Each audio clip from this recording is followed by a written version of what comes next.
نے آج سے پہلے جو بھی کیا تم نے چھوڑو، اس کی ٹینشن نہ لو، سب کچھ بھول بھلا کے اللہ کے سامنے کھڑے ہو جاؤ، محبت کا قیام کرو، عاجزی کا رکوع کرو، اور امید کی کیفیتوں سے اللہ کو سجدے کرو، اور 2 رکعت نفل پڑھنے کے بعد اللہ کے سامنے ہاتھ اٹھاؤ، جھولی پھیلاؤ، جتنا گر سکتے ہو، جتنا بچ سکتے ہو بچ جاؤ اللہ کے سامنے، جتنی عاجزی ہے تمہارے اندر ساری اللہ کے سامنے رکھ دو، اور اللہ سے کہو کہ اللہ بہت بڑے بڑے گناہ لے کر آیا ہوں، اے اللہ بہت بڑی بڑی بغاوتیں لے کر آیا ہوں، جانے انجانے میں نے ہر وہ چیز کی جس سے تو نے منع کیا، کچھ لوگوں نے کروائی، کچھ اپنی مرضی سے کی، اے اللہ یہ چھپن چھپائی کی زندگی مجھ سے مزید نہیں جی جا رہی، میں اب تیرے سے جڑنا چاہتا ہوں، میں آیا ہوں اپنا جرم قبول کرنے، اپنے گناہوں کو معاف کروانے، کیونکہ ایک آیت میرے کانوں تک پہنچی ہے، اور میں اگر تم سے ایک پرسنل بات شیئر کروں اپنی، جب زندگی تنگ ہو چکی تھی مجھ پر، جب لوگ نہیں سمجھ رہے تھے مجھے، جب مجھے میرے گناہ اور میرے گندے اعمال ڈرا رہے تھے، تو قرآن کی اس آیت نے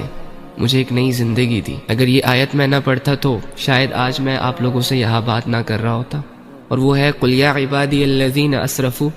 عَلَىٰ أَنفُسِهِمْ لَا تَقْنَطُوا مِن رَحْمَةِ اللَّهِ کہ اے نبی میرے ان بندوں کے پاس جاؤ جنہوں نے اپنی جانوں پر ظلم کیا، گناہ کیے، بہت بڑے بڑے لیول کے،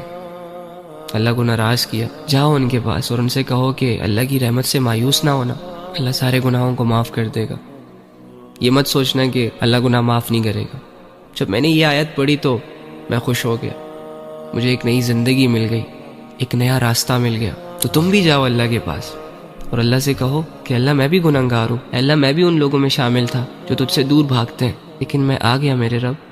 اب نہیں جاؤں گا، مجھے بھی قبول کر لے، یہ گناہ کیے میں نے، بس ان کو معاف کر دے۔ اللہ سے اپنا حال بیان کرو، اور جب تم معافی مانگو تو خوشی خوشی اٹھو کہ تم نے جس رب کے سامنے اپنے گناہوں کی معافی مانگی ہے نا، وہ بہت بخشنے والا ہے۔ اب یقین کرو اور اس کے بعد سے نئی زندگی شروع کرو۔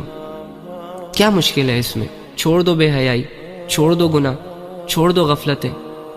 کتنی دفعہ کی ہیں تم نے یہ ساری چیزیں، کیا فائدہ ملا؟ کچھ بھی نہیں، آگے بھی نہیں ملنے والا۔ بس پھر اپنی زندگی عبادتوں کے ساتھ جوڑ لینا، علم کے ساتھ جوڑنا، اچھے لوگوں کے ساتھ اٹھنا بیٹھنا،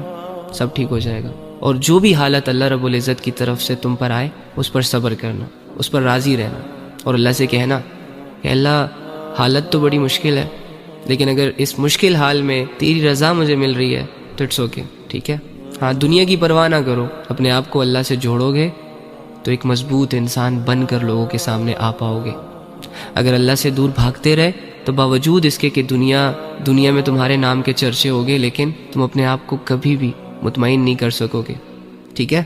تو بس توبہ کریں گناہوں سے، رک جائیں بے حیائیوں سے،